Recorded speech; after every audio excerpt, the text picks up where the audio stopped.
నెల్లూరు జిల్లా వెంకటగిరి పట్టణంలో 5వ వార్డులోని వెంకటగిరి శాసనసభ్యులు కురుగొండ్ల రామకృష్ణ పెన్షన్ పంపిణీ కార్యక్రమంలో పాల్గొన్నారు. అనంతరం టీడీపీ పార్టీ వ్యవస్థాపకులు నందమూరి తారక రామారావు చిత్రపటానికి పాలాభిషేకం చేశారు.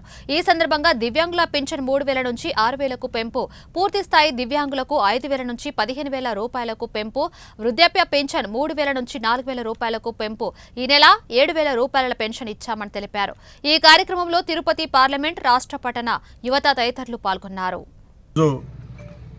గౌరవనీయులు ముఖ్యమంత్రి వర్యులు గతంలో ఏ మాట అయితే చెప్పారో చంద్రబాబు నాయుడు గారు ఆ మాట ప్రకారం 3 నెలలు ఏప్రిల్, మే, జూన్ ఈ 3 నెలలది 3,000 కలిపి ఈ నెలలో ఇచ్చేది 4,000 కలిపి 7,000 ఇచ్చాం. అదేవిధంగా డిజేబుల్ ఉన్నటువంటి వాళ్ళకి 3 రెట్లు పెంచి ఇచ్చాం, 15,000. చంద్రబాబు నాయుడు పేదరికం లేనటువంటి రాష్ట్రంగా చేయాలన్నది ఆయన కాన్సెప్టు.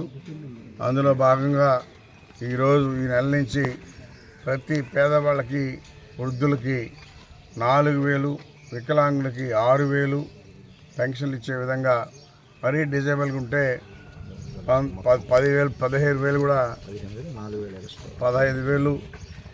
అదేవిధంగా ఆయనకి సపోర్ట్గా ఉండేటువంటి వాళ్ళకి 4,000. అంటే ఈ కుటుంబంలో 19,000 వచ్చింది ఒక ఇంట్లో. అంటే ఆయన ఏమైతే అనుకున్నాడో పేదరికం లేని రాష్ట్రంగా చేయాలనేదే ఆయన కాన్సెప్టు. అందులో భాగంగా ఈ రోజు నుంచే ప్రారంభించాం.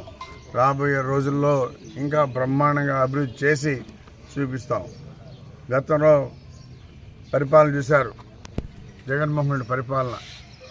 ఆయన కుటుంబాన్ని సర్దుకున్నాడు కానీ ఈ రాష్ట్రాన్ని గురించి పట్టించుకున్నది కానీ, ఈ రాష్ట్ర అభివృద్ధి కోసం కానీ ఎక్కడా కూడా పని చేయలేదు. అందుకనే ప్రజలు కూడా బ్రహ్మాండమైన తీర్పు ఇచ్చారు. 164 సీట్లు తెలుగుదేశం ఇచ్చారంటే అది చంద్రబాబు నాయుడు గొప్పతనం. 11 సీట్లు మాత్రమే ఈరోజు వచ్చి కనీసం అపోజిషన్ కూడా అసెంబ్లీలో అపోజిషన్ ఉండే పరిస్థితి కూడా లేకుండా పోయింది. అంటే ప్రజలు చూశారు, విసిగిపోయారు, అవకాశం వచ్చింది.